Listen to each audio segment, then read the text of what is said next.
Hello friends, कैसे हैं आप सब। होपफुली आप सब अच्छे होंगे और अपने एग्जाम की प्रिपरेशन बहुत अच्छे तरीके से कर रहे होंगे।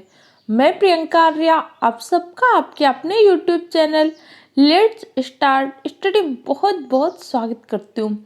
आपके पास जो टाइम है, इस टाइम का बहुत अच्छे से यूटिलाइज करिए। खुद ही को कर बुलंद इतना, खुदा भी पूछे बंदे तेरी हस्ती का राज क्या है। तो जैसे आपको पता है कि बहुत जल्द आपको यूपी टेट का एग्जाम होने वाला है। ये जो टाइम है, इस टाइम का बहुत अच्छे से यूटिलाइज करिए, बहुत अच्छे से पढ़ाई करनी है ताकि हर हाल में आपको यूपी टेट का एग्जाम क्वालिफाई कर सके। अपने माँ बाप का सपना पूरा करना है, आपको शिक्षक बन के दिखाना है। इसलिए हमारे चैनल पे यूपी टेट एग्जाम के लिए ईवीएस सेक्शन की क्लास चल रही थी। जैसे इससे पहले आपने क्या पढ़ रहा था, पर्यावरण क्या होता है, पर्यावरण के घटक कौन कौन से होते हैं, जैविक घटक क्या होता है, अजैविक घटक क्या होता है। तो हमने जैविक घटक के बारे में डिस्कस कर चुके थे। आज हम पढ़ेंगे पर्यावरण के अजैविक घटक क्या होते हैं, खाद्य जाल क्या होता है, ताप और वर्षा का संबंध कैसे होता है, बायोम क्या होते हैं, बायोम का वर्गीकरण कैसे किया गया, इन सब पॉइंट पर डिस्कस करेंगे। इसलिए कॉपी पे लिख के बैठिएगा ताकि इंपॉर्टेंट पॉइंट्स के नोट्स बना सकें। तो चलिए हम डिस्कस करते हैं। सबसे पहले हम पढ़ेंगे खाद्य जाल क्या होता है। तो आपने खाद्य श्रृंखला पहले पढ़ी थी ना, खाद्य श्रृंखला, 10% का लिंडमैन का नियम, ये सारी चीजें पढ़ चुके थे। तो अगर आपने नहीं देखा तो उस चैनल के प्लेलिस्ट में जाके वीडियो को देख लीजिएगा। क्लियर। खाद्य श्रृंखलाओं का जो समूह होता है उसी को हम क्या बोलते हैं, खाद्य जाल कहते हैं। जैसे आप अलग अलग रहते हैं, अलग अलग जैसे पिरामिड बनते हैं, तो प्राथमिक उपभोक्ता कई बार क्या होता है, द्वितीयक पर संपर्क, और कई बार वही प्राथमिक उपभोक्ता डायरेक्ट क्या करता है, उत्पादक से भोजन ग्रहण करता है। तो एक प्रकार के खाद्य श्रृंखला का जो समूह होता है उसी को आप क्या बोलते हो, खाद्य जाल। और जो उत्पादक और उपभोक्ता के मध्य को संबंध दर्शाते हैं, किसके माध्यम से दर्शाते हैं, पिरामिड। पिरामिड के माध्यम से उत्पादक और उपभोक्ता के मध्य के हम संबंध को दर्शाते हैं। तो सबसे पहले आप देख लीजिए, जैसे आपने को मैंने समझाया था, ये पर्यावरण के दो घटक होते हैं। कौन कौन से घटक होते हैं, जैविक घटक, अजैविक घटक। जैविक घटक को हमने 3 पार्ट में डिवाइड किया था, उत्पादक, उपभोक्ता और अपघटक। उत्पादक क्या होता है, जो अपने भोजन का निर्माण स्वयं कर लेता है, उससे क्या बोलते हो, उत्पादक बोलते हो। उपभोक्ता क्या होता है, जो भोजन के लिए उत्पादक पर डिपेंड रहता है, वो क्या होता है, उपभोक्ता। उपभोक्ता को भी हम 3 भागों में डिवाइड करते हैं, प्राथमिक उपभोक्ता, द्वितीयक उपभोक्ता, तृतीयक उपभोक्ता। अपघटक क्या होता है, जो मृत जीव, अपशिष्ट पदार्थों, इनका अपघटन कर देता है। जैसे आपका क्या होता है, जीवाणु होता है, विषाणु होता है, कवक होता है, ये सब का अपघटक है। इन सारे पॉइंटों को बहुत ही डिटेल से मैंने इससे पहले वाली क्लास में समझाया था, इसलिए अब इसको यहाँ पे नहीं समझाएंगे। क्लियर। अब आप पढ़ क्या रहे, अजैविक घटक। तो अजैविक घटक को हमने 3 पार्ट में डिवाइड किया। पहला क्या होता है आपका, भौतिक कारक, दूसरा अकार्बनिक कारक, तीसरा कार्बनिक कारक। ये क्या होते हैं, 3 आपके अजैविक घटक के भाग होते हैं। फिर भौतिक कारक के अंतर्गत क्या आएगा, आपकी ताप, आर्द्रता, प्रकाश, ऊर्जा, वायुमंडलीय दाब, स्थलाकृति। जो स्थल में आपका जो भी भौतिक कारक होते हैं वो पर्यावरण के अजैविक घटक होते हैं। तो आज हम इसी के बारे में डिस्कस करेंगे कि ताप कैसे प्रभावित करती है, उसके आधार पर फिर हमारे वायुओं का वर्गीकरण करते हैं। इस टॉपिक से क्वेश्चन पिछली बार के यूपी टेट के एग्जाम में भी आया था, इसलिए इस पॉइंट को बहुत अच्छे से समझ लीजिएगा। चलिए हम पढ़ लेते हैं। तो जैसे मैंने आपको बताया, उत्पादक और उपभोक्ता का जो संबंध होता है किसके माध्यम से दर्शाते हैं, उत्पादक और उपभोक्ता के संबंध को दर्शाते हैं पिरामिड के माध्यम से। किसके माध्यम से दर्शाते हैं, पिरामिड। और पिरामिड आपके 3 प्रकार से दर्शाए जाते हैं। पहला होता है जीव संख्या के आधार पर पिरामिड, दूसरा पिरामिड होता है आपका जीव भार के आधार पर पिरामिड, तीसरा होता है संचित ऊर्जा के आधार पर पिरामिड। पिरामिड को कितने प्रकार से दर्शाया जा सकता है, तो 3 प्रकार के। और सबसे पहले पिरामिड के बारे में बताया था आपके चार्ल्स एल्टन ने। किसने बताया था, चार्ल्स एल्टन ने। इसलिए कई बार एग्जाम में आपसे क्वेश्चन पूछा जा सकता है, एल्टन पिरामिड से क्या दर्शाते हैं। तो एल्टाइन पिरामिड हो या नॉर्मल पिरामिड, इससे हम क्या करते हैं, उत्पादक और उपभोक्ता के मध्य के संबंध को दर्शाते हैं। उत्पादक और उपभोक्ता के मध्य का संबंध कैसे है, इसको हम पिरामिड के माध्यम से दर्शाते हैं। और सर्वप्रथम 1927 में चार्ल्स एल्टन ने पिरामिड के बारे में बताया था। जैसे मैंने आपको बताया था 10% क्या होता है, ऊर्जा का स्थानांतरण होता है। सिर्फ 10% ही ऊर्जा एक स्टेप से दूसरे स्टेप में जाती है और बची जो 90% ऊर्जा होती है उसका क्या ह्रास होता है। ये नियम किसने दिया था, लिंडमैन का। इसलिए 10% ऊर्जा के ह्रास का नियम किसने दिया था, लिंडमैन ने। ये 10% ह्रास का नियम लिंडमैन का नियम, इंपॉर्टेंट पॉइंट है, याद रखिएगा। क्लियर। अब चलिए आप पिरामिड को समझ लीजिएगा। जैसे ये पिरामिड है तो इसमें क्या हो रहा है, उत्पादक और उपभोक्ता के मध्य का जो संबंध है उसको दर्शाते हैं। यही आपका क्या होता है, पिरामिड। क्लियर हो क्या आपको। जैसे देख सकते हैं सबसे पहले ये क्या है, उत्पादक। हरे पेड़ पौधे क्या है, उत्पादक है। उत्पादक क्यों है, जल्दी से कमेंट बॉक्स में कमेंट कीजिए जल्दी से। उत्पादक क्या करते हैं, अपने भोजन का निर्माण स्वयं कर लेते हैं। अपने भोजन का निर्माण किस प्रक्रिया से करते हैं, प्रकाश संश्लेषण की प्रक्रिया से। क्लियर। अब इन्होंने क्या किया, अपने भोजन का निर्माण कर लिया। अब ये बचे आपके प्राथमिक उपभोक्ता। ये क्या कर रहे हैं, अपने भोजन का निर्माण तो कर नहीं पा रहे, तो अपने भोजन के लिए किस पे डिपेंड हो गए, उत्पादक पर डिपेंड हो गए। किस पे डिपेंड हो गए, अपने भोजन के लिए उत्पादक पर डिपेंड हो गए। क्लियर। अब जब ये अपना भोजन किससे लिया, उत्पादक से, तो इनसे भी तो कोई अपना भोजन लेगा। तो जो द्वितीयक उपभोक्ता होंगे वो क्या करेंगे, जो प्राथमिक उपभोक्ता है उससे भोजन लेते हैं, और तृतीयक क्या करते हैं, प्राथमिक से भोजन, द्वितीयक से भोजन लेते हैं। यही साइकिल चलती रहती है। और इन सब का अपघटन कौन करता है, जो आपके अपघटक होते हैं। कई बार कैसे ऐसे हो जाते हैं कि द्वितीयक उपभोक्ता डायरेक्ट क्या करता है, उत्पादक से भोजन ले लेता है, ऐसा भी हो जाता है। तो इस सीक्वेंस पे आप याद रखिएगा, जो उत्पादक और उपभोक्ता के मध्य के संबंध होते हैं इसको किसके माध्यम से दर्शाते हैं, तो हम पिरामिड के माध्यम से दर्शाते हैं। उत्पादक क्या होता है, मैंने आपको बताया, जल्दी से कमेंट बॉक्स में कमेंट कीजिए। उपभोक्ता किससे, प्राथमिक उपभोक्ता क्या होता है, द्वितीयक उपभोक्ता क्या होता है, तृतीयक उपभोक्ता क्या होता है। ये उत्पादक, उपभोक्ता और अपघटक किसके घटक होते हैं, तो पर्यावरण का जो जैविक घटक होता है, जैविक घटक के भाग होते हैं। क्लियर हो क्या, इतने पॉइंट आपको समझ में आए। कोई भी पॉइंट आपको समझ में नहीं आए तो तुरंत कमेंट बॉक्स में कमेंट कीजिएगा। और अगर आपको वीडियो पसंद आ रहा है तो चैनल को सब्सक्राइब कीजिए, वीडियो को लाइक कीजिए और अपने दूसरे फ्रेंड के साथ शेयर कीजिए।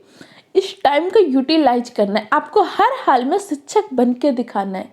जो आपके फ्रेंड्स, आपके फैमिली में कुछ ऐसे लोग होंगे जो कैसे होंगे कि तुमसे तो नहीं हो पाएगा, तुम नहीं कर पाओगे, उनको दिखाना है कि टीचर बनना आपसे हो पाएगा।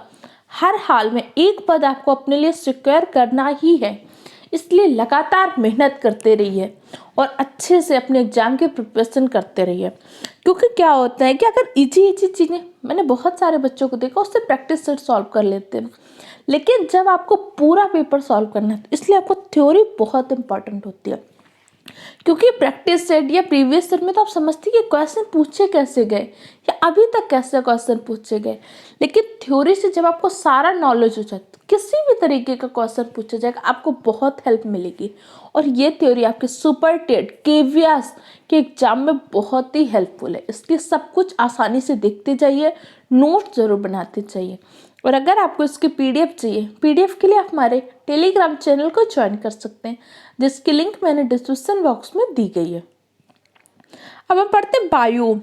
बायोम या जीवोम होता क्या है। तो चलिए सबसे पहले आपको एग्जाम्पल के थ्रू समझाते हैं कि बायोम और जीवोम होता क्या है। जैसे मैंने लिखा यहाँ पे गाय, ठीक है, यहाँ पे मैंने लिखा बकरी। क्लियर। अब यहाँ पे मैंने क्या लिख दिया, मछली। तो आप इसमें बताइए अंतर क्या है, तीनों में क्या अलग है, तो जल्दी से बताइए। तो बिल्कुल सही आपका कमेंट आ रहा है, इसमें क्या है, मछली अलग है। तो आपने कैसे बताया कि मछली अलग है, आपने क्या किया, उनका बायोम देखा कि ये गाय और ये जो बकरी है ये तो रहती है स्थल में, लेकिन ये जो मछली है, मछली कहाँ पे रहती है, जल में। तो क्या होता है, एक उनके समान विशेषता है कि मछली रहती है जल में। इसी प्रकार हम बायोम का निर्धारण करते हैं। एक ऐसा पारिस्थितिकी क्षेत्र जहाँ पर पाए जाने वाले जीव जंतु व वनस्पति की समान विशेषताएं उस क्षेत्र विशेष में समान हो। जैसे जो भी उस क्षेत्र विशेष में जीव जंतु पाए जा रहे हो या फिर क्या हो वनस्पतियां पाए जा उनकी जो समान विशेषताएं, विशेष गुणों की बात नहीं कर रही, जो समान गुण हो वो समान में होते हैं, तो ऐसे स्थल को क्या बोलते हैं? बायोम बोलते हैं। क्या बोलते हैं? बायोम। क्लियर हो क्या? अब बायोम का वर्गीकरण मुख्य रूप से दो भागों में किया गया। कौन कौन सा? स्थलीय बायोम, जलीय बायोम। जो भी चीजें स्थल में पाई जाती हैं तो उसके अंदर एक गुण तो ऐसा है ना कि क्या होता है, सिर्फ स्थल में ही पाए जाते हैं, उन्हें हम क्या बोलते हैं? जैसे स्थलीय जीव जंतु बोलते हैं, स्थलीय पादप होते हैं, तो क्या होते हैं? स्थल में ही पाए जाएंगे। और कुछ आपके क्या होंगे? जलीय होते हैं, जैसे वो जल में पाए जाएंगे, जलीय जीव जंतु, जलीय पादप, वो क्या होंगे? जल में पाए जाएंगे। तो ये भी क्या एक प्रकार का बायोम का वर्गीकरण कौन से दो पार्ट में किया गया? स्थलीय बायोम और जलीय बायोम। क्लियर हो क्या? अब चलिए एक इमेज से आप समझ लीजिए किसका वर्गीकरण फिर अलग अलग पार्ट में किया गया। जैसे सबसे पहले हमने क्या किया? बायोम का वर्गीकरण स्थलीय और जलीय में। फिर स्थलीय बायोम को भी अलग अलग पार्ट में डिवाइड करेंगे। जैसे कुछ होंगे आपके उष्णकटिबंधीय, जैसे घास का मैदान है तो घास का मैदान भी अलग अलग पार्ट में डिवाइड होगा ना, स्थल में ही तो पाया जाएगा। फिर कुछ होते हैं आपके उष्णकटिबंधीय, कुछ होते हैं शीतोष्णकटिबंधीय। ठीक है, उसी के बाद मरुस्थल है, जैसे मरुस्थल भी तो स्थल में है, लेकिन कुछ आपके उष्ण मरुस्थल होते हैं, गर्म मरुस्थल, कुछ आपके कैसे होते हैं? ठंडे शीतोष्ण मरुस्थल होंगे। क्लियर हो क्या ना? इसी के तरह जैसे आपके वन भी पाए जाते हैं, कहाँ पे पाए जाएंगे? वन भी तो आपके यहीं पे पाए जाएंगे, स्थल में। तो कुछ होते हैं आपके विषुवतरेखीय वन और कुछ होते हैं आपके शीतोष्ण उष्णकटिबंधीय वन। ये सारी चीजें भी तो इसको आगे एक एक करके डिस्कस करेंगे। चलिए अब जैसे स्थलीय या धरातलीय बायोम, स्थल को हम मुख्य रूप से चार पार्ट में डिवाइड करते हैं। कितने पार्ट में? चार पार्ट में। कौन कौन से? जैसे आपके वन है तो वन कहाँ पाए जाते हैं? वन के आपके जल के अंदर पाए जाते हैं? नहीं, वन तो आपके स्थल में पाए जाते हैं, तो वन बायोम। दूसरा होता है घास बायोम, बड़े बड़े घास के मैदान पाए जाते हैं, जैसे आपका होता है कंपोस्ट घास का मैदान, लानोस घास का मैदान है, डाउन्स है, इसके अलावा वेल्ड है, सवाना है, ये सब क्या प्रमुख घास के मैदान है। तो ये क्या होंगे? घास बायोम। तीसरा बायोम क्या होता है? मरुस्थलीय बायोम। मरुस्थल होते हैं ना बहुत बड़े बड़े, जैसे आपका क्या होता है? लद्दाख का क्षेत्र होता है, गोबी मरुस्थल होता है। तो ये सब क्या मरुस्थलीय बायोम के अंतर्गत आएंगे। और चौथा होता है आपका टुंड्रा बायोम।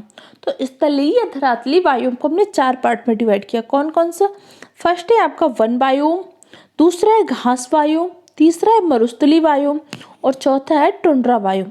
ये क्या होते हैं? स्थलीय या धरातलीय बायोम के चार मुख्य भाग हैं। अब चलिए एक एक करके हम डिस्कस कर लेते हैं। हर एक चीज आपके लिए बहुत ही इम्पोर्टेंट है। अब हम बायोम डिस्कस करें इससे पहले कुछ पॉइंट आप समझ लीजिए, ताकि आगे हम जब समझाएंगे तो आपको आसानी से चीजें समझ में आएंगी। जैसे आपको पता है विषुवत रेखा, जैसे यहाँ पे ये है विषुवत रेखा। विषुवत रेखा पर क्या होती है? सूर्य की किरणें बिल्कुल सीधी गिरती हैं। कैसी होती है? विषुवत रेखा पर सूर्य की किरणें क्या होती है? एकदम सीधी होती हैं।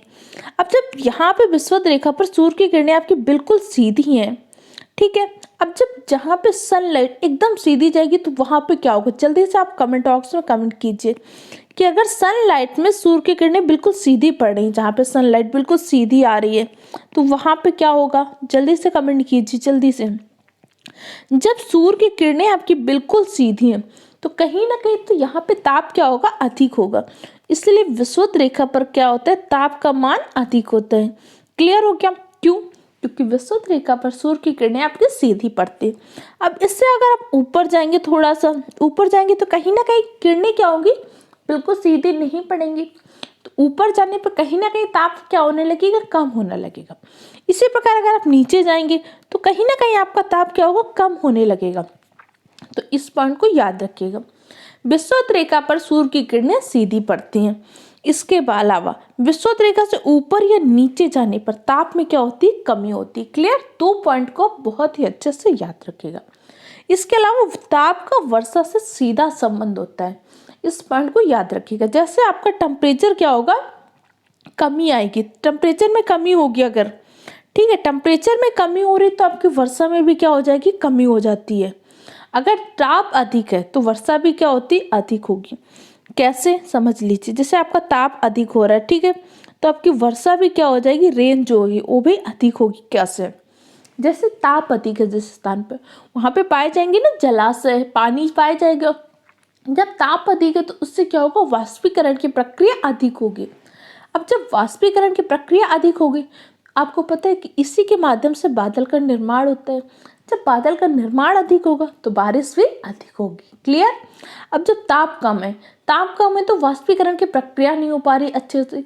जब वाष्पीकरण की प्रक्रिया नहीं हो पा रही है तो बादल का निर्माण भी अच्छे से नहीं हो पा रहे हैं। जब बादल का निर्माण अच्छे से नहीं हो पा रहा है, जिससे क्या होती है, आपकी बारिश भी कम होती है।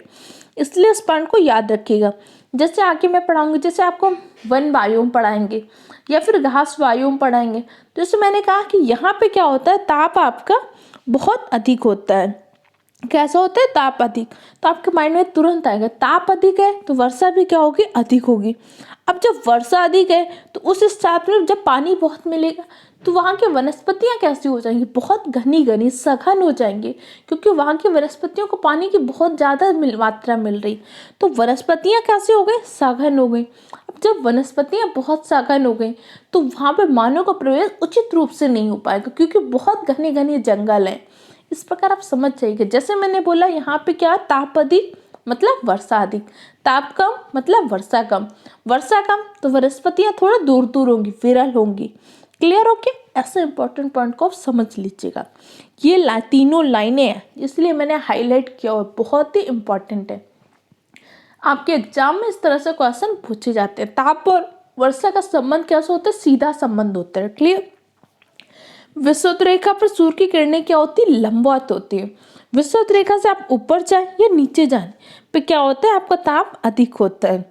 इन रेखाओं को एक बार देख लीजिएगा, आपके एग्जाम में इस तरह से क्वेश्चन पूछे जाते हैं, इसलिए मैंने आपको इमेज लगा के दिया हुआ है।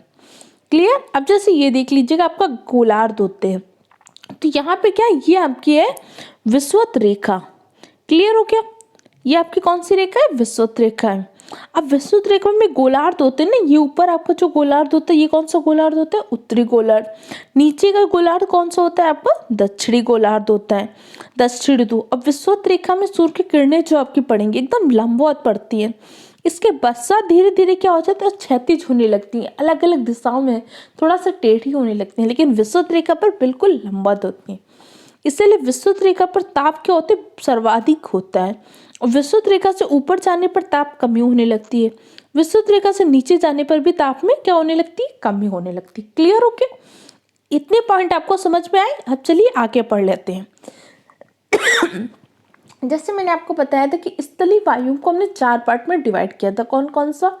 वन वायु, घास वायु, मरुस्थलीय वायु और टुंड्रा वायु।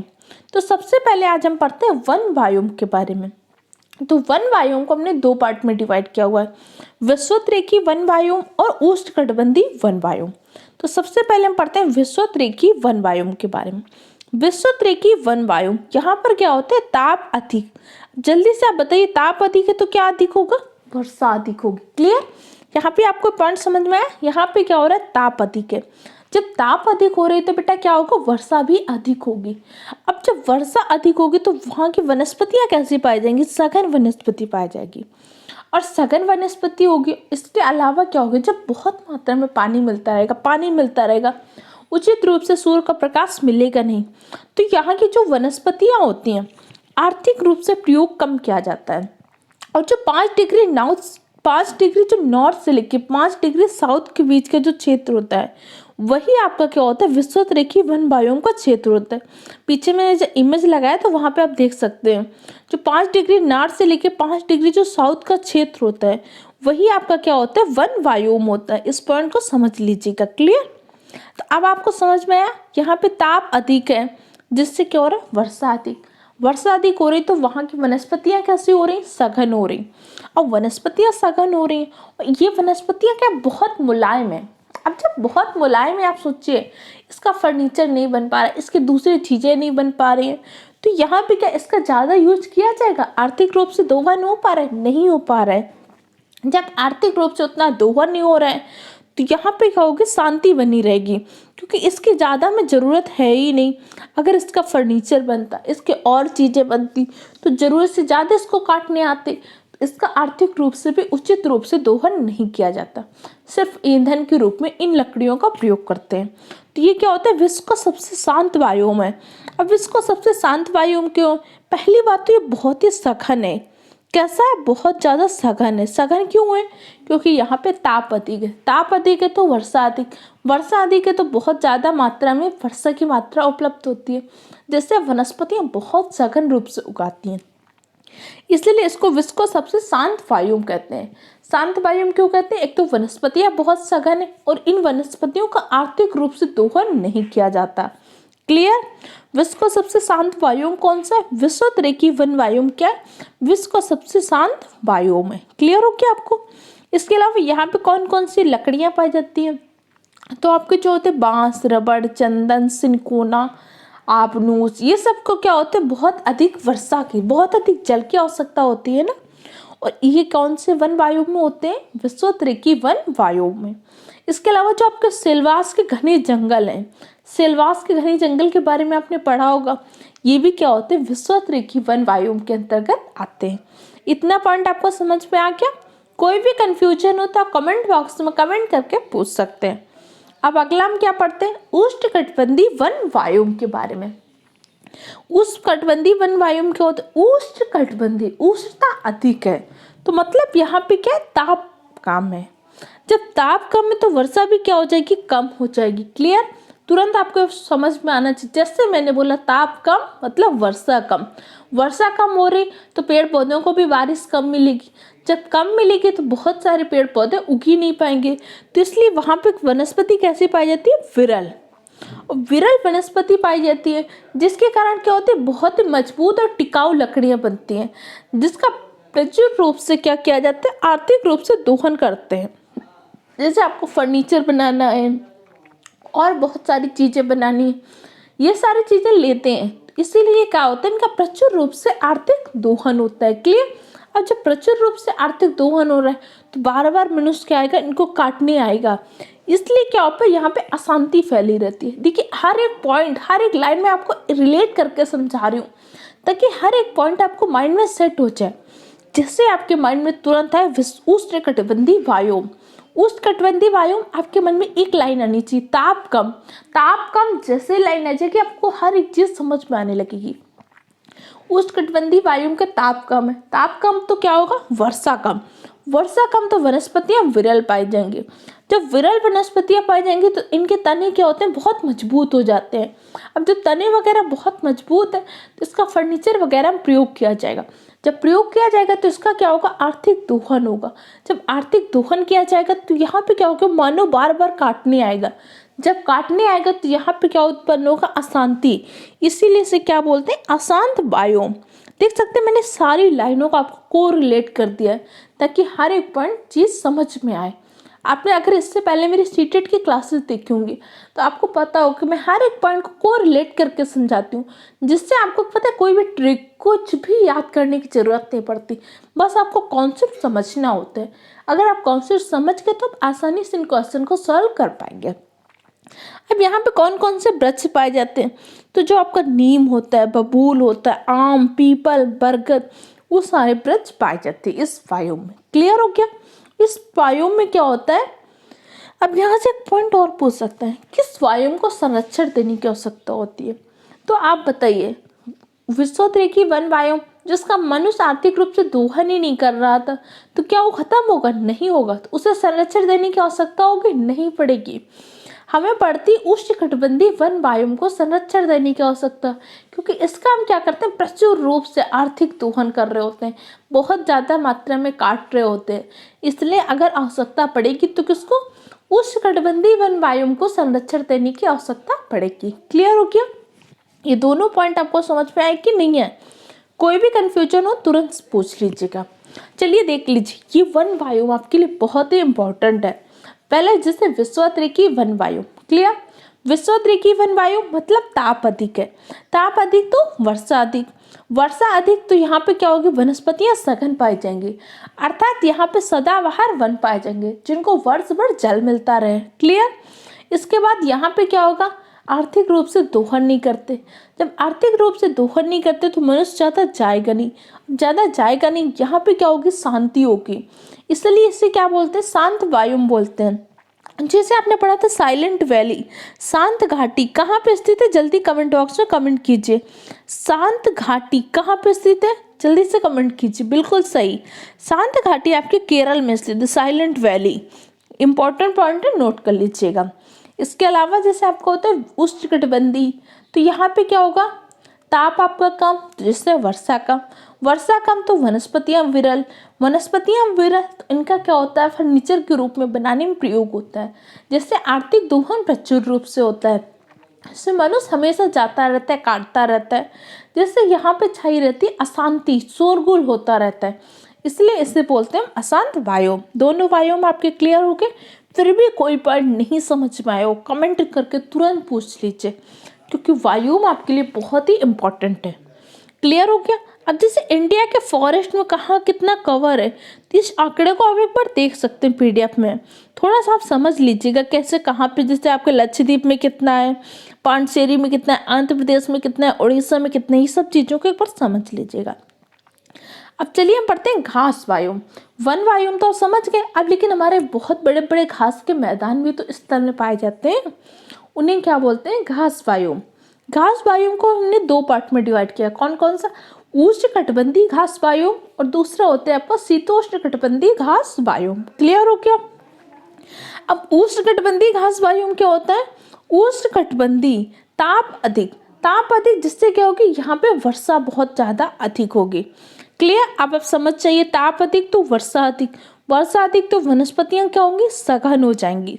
जैसे आपका कंपोस्ट होता है, लानोस होता है, ये प्रमुख घास के मैदान है जो कैसे होते हैं, उष्णकटिबंधीय घास के मैदान होते हैं। इस पॉइंट को याद रखिएगा।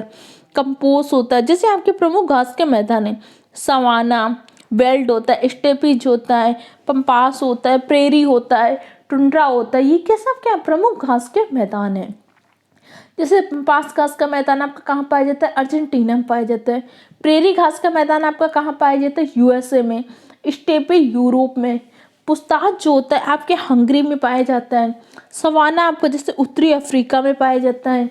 इसके अलावा बेल्ट क्या होता है, दक्षिणी अफ्रीका में पाया जाता है। डाउन्स क्या होता है, आपके ऑस्ट्रेलिया में पाए जाते हैं। ये सब क्या प्रमुख घास के वायु में।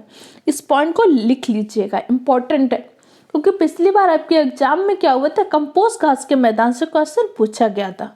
तो अगली बार नेक्स्ट हो सकता है आपके शीतोष्ण घास के मैदान से क्वेश्चन आए, इसलिए तैयार कर लीजिएगा। हम पढ़ लेते हैं उपोष्ण या फिर शीतोष्ण घास के मैदान, शीतोष्ण या फिर उपोष्ण। तो यहाँ पे क्या होता है, ताप कम होता है। कैसा होता है, ताप कम। ताप कम क्या हो, जिससे वर्षा भी कम होती है। वर्षा कम होती है तो विरल वनस्पतियाँ पाई जाती हैं। जब विरल वनस्पतियाँ पाई जाएंगी तो क्या होगा, यहाँ के घास के मैदान कौन कौन से होंगे, समझ लीजिए। अब ये देखिए, मैंने दोनों घास के मैदान अलग करके आपको समझाए।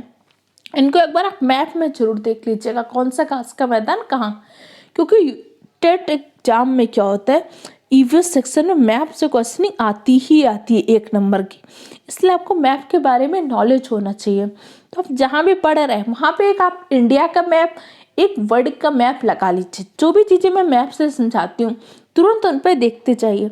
जैसे अभी मैंने बोला सवाना घास का मैदान है आपके उत्तरी अफ्रीका में, तुरंत नजर आपकी पड़नी चाहिए कि उत्तरी अफ्रीका कहाँ पे है और घास का मैदान कहाँ पे है। उत्तरी अफ्रीका विस्तृत रेखा से पास में है कि दूर में है, कैसे स्थिति है, ये जैसी चीज़ें आपको समझ में आएंगी तो आपको बहुत अच्छे से पॉइंट समझ में आए। क्योंकि आप ईवीएस में ज्योग्राफी सेक्शन को कभी भी लर्न नहीं कर सकते, इसको सिर्फ आप समझ सकते हो।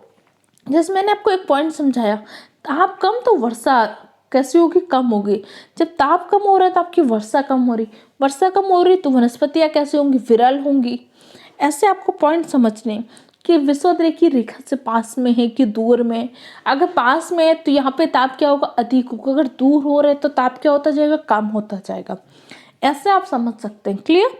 अब चलिए आप याद कर लीजिए कि ये आपके लिए टेबल बहुत ही इंपॉर्टेंट है कि जो शीतोष्णकटिबंधीय घास के मैदान होते हैं, उपोष्णकटिबंधीय घास के मैदान होते हैं, ये कौन कहाँ पे पाए जाते हैं। जैसे प्रेरी घास के मैदान है पंपास है, वेल्ट है, डाउन्स है, स्टेप है, पुस्ताज है, ये सब क्या होता है शीतोष्णकटिबंधीय घास के मैदान है। लॉनोस, कंपोज, सवाना, कटिंगा, ये सब क्या उष्णकटिबंधीय घास के मैदान है। इनको एक बार देख लीजिएगा। क्लियर। अब चलिए आगे आप समझ लीजिए कुछ इंपॉर्टेंट पॉइंट आप। जैसे पहला आपका क्या है लानोस घास का मैदान। लानोस घास का मैदान आपका कहाँ पे वेनेजुला में है और कैसा है उष्णकटिबंधीय घास का मैदान है। कंपोज, कंपोज आपके लिए बहुत ही इंपॉर्टेंट है। कंपोज घास का मैदान कहाँ पे है तो ये जो कंपोज घास का मैदान है ये आपके ब्राज़ील में है। कहाँ पे है ब्राज़ील में। और ये कैसा घास का मैदान है तो ये आपका क्या उष्णकटिबंधीय घास का मैदान है। और जो ब्राज़ील है ब्राज़ील में क्या होता है कॉफ़ी की खेती की जाती है। इसी कंपोज घास के मैदान में ब्राज़ील में क्या होता है कॉफ़ी की खेती की जाती है। इस कॉफ़ी की खेती को वहाँ पे क्या बोलते हैं फजेंडा। क्या बोलते हैं फजेंडा। ये आपसे क्वेश्चन पूछा जा सकता है। फजेंडा क्या होता है कॉफ़ी की जो कृषि की जाती है उसे क्या बोलते हैं फजेंडा बोलते हैं। और फिर कहाँ पे की जाती है मुख्य रूप से ब्राज़ील में। ब्राज़ील में मुख्य रूप से कहाँ पे कंपोज घास के मैदान में। बोलते क्या उसे वहाँ पे फजेंडा बोलते। क्लियर। इसके अलावा ब्राज़ील में जो लेटेराइट मृदा होती है आपकी जैसे मृदा अलग अलग प्रकार की होती है ना। लेटेराइट मृदा होती है, काली मिट्टी होती है, रेगुड़ होती है। तो ब्राज़ील में जो लेटेराइट मृदा होती है इसे टेरा रोसा कहते हैं। दो इंपॉर्टेंट पॉइंट है याद रखिएगा। ब्राज़ील में लेटेराइट मृदा को क्या बोलते हैं टेरा रोसा कहते हैं। और ब्राज़ील में की जाने वाली कॉफ़ी की खेती को क्या बोलते हैं फजेंडा बोलते हैं। और किस मैदान में की जाती है तो कंपोज घास के मैदान में। कंपोज घास का मैदान कहाँ पे स्थित है तो आपके ब्राज़ील में। लानोस कहाँ पे स्थित है तो वेनेजुला में। इसके अलावा आपके जो शीतोष्णकटिबंधीय घास के मैदान है जैसे आपका पंपास है। पंपास कहाँ पे स्थित है तो पंपास स्थित है आपके अर्जेंटीना में। नोट कर लीजिएगा। इसके अलावा प्रेरी घास का मैदान। प्रेरी घास का मैदान आपका कहाँ पे स्थित है आपके यूएसए में स्थित है। इसके अलावा आपका स्टेपी, स्टेपी घास का मैदान कहाँ पे स्थित है आपके यूरोप में स्थित है। इसके अलावा पुस्ताच ये आपके हंगरी में स्थित है। सवाना, सवाना कहाँ पे स्थित है उत्तरी अफ्रीका में। तुरंत आपकी नज़र उसमें जानी चाहिए मैप में कि मैप में आपका उत्तरी अफ्रीका कहाँ पे स्थित है। वेल्ट, वेल्ट घास का मैदान कहाँ पे स्थित है दक्षिण अफ्रीका में। तुरंत आपकी नज़र जानी चाहिए दक्षिण अफ्रीका कहाँ पे है। डाउन्स का घास का मैदान ऑस्ट्रेलिया में। इस तरह से आज के इसमें हमने सारी चीज़ें डिस्कस की वायुम के बारे में। कल की क्लास में हम क्या डिस्कस करेंगे मरुस्थलीय वायुम के बारे में और टुंड्रा वायुम। तो जो स्थल में वायुम होते वो हमारा टॉपिक कंप्लीट हो जाएगा। उसके बाद हम अपने वायुमंडल डिस्कस करेंगे। ये सारी पॉइंट को डिस्कस करते रहेंगे। इसलिए जो भी आपने पढ़ा इंपॉर्टेंट पॉइंट के नोट्स बना लीजिए। रेगुलर वे पे रिवीजन करते रहिए। जितना भी आप पढ़ रहे हैं उसका रेगुलर वे पे रिवीजन करते रहिए। हर एक पॉइंट का रिवीजन कीजिए। अगर आपको इसकी पीडीएफ चाहिए पीडीएफ के लिए हमारे टेलीग्राम चैनल को ज्वाइन कर लीजिए जिसके लिंक मैंने डिस्क्रिप्शन बॉक्स में दी है। अगर आपको वीडियो हेल्पफुल लगे चैनल को सब्सक्राइब कीजिए, वीडियो को लाइक कीजिए और अपने दूसरे फ्रेंड के साथ भी शेयर कीजिए। Okay friend, thank you for the watching my video.